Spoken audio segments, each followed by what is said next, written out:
Longtemps exclues du groupe cible l'immunisation contre le virus Ebola, les femmes enceintes après le premier trimestre de grossesse qui allaitent, ainsi que les enfants de moins d'une année identifiés comme contacts Ebola sont désormais autorisés à recevoir le vaccin après avoir examiné minutieusement toutes les évidences et que les résultats se font relever concluants. Le comité de gestion d'éthique pour la recherche en santé publique vient de donner son quitus.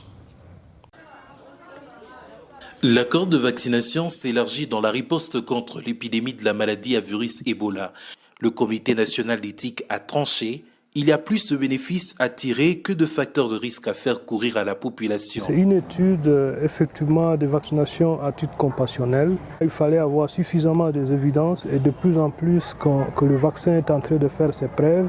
Après les études en Guinée et ce que nous avons déjà fait en RDC, c'est ce qui a permis à ce qu'on puisse inclure cette cohorte dans cette vaccination, mais aussi sur demande de la population. Les plus heureuses sont les femmes enceintes ayant dépassé le premier trimestre de la grossesse, celles qui allaitent, ainsi que le nourrisson de moins d'une année.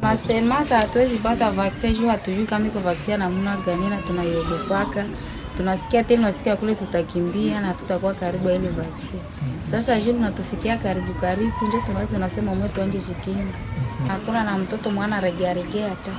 Na wasima wote wamepata. Sie wote tukiepata vaccine tusitie ubishi. Juu tatia ubishi takubana tu.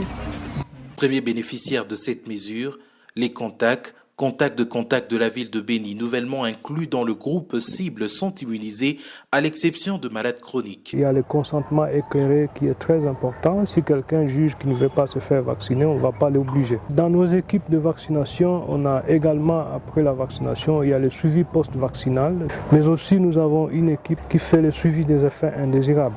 Donc cette équipe suit de près tous les gens qui sont vaccinés et jusque-là ça évolue très bien, on n'a pas encore eu des effets indésirables graves. Au jour d'aujourd'hui, plus de 130 000 personnes ont déjà été vaccinées. Ce qui fait que si cette vaccination n'existait pas, on aurait pratiquement des villages tout entiers qui seraient partis.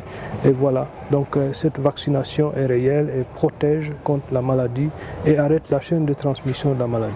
Avant la mise en application de cette mesure, les agents vaccinateurs, communicateurs et autres experts de la riposte ont été briefés sur le protocole de vaccination révisé, une des stratégies visant l'efficacité dans l'action de terrain.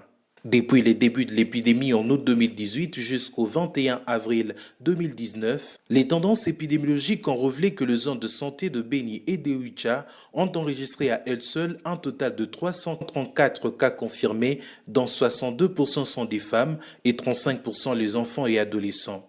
Avec ce vaccin, le ministère de la Santé publique espère davantage ralentir la chaîne de contamination.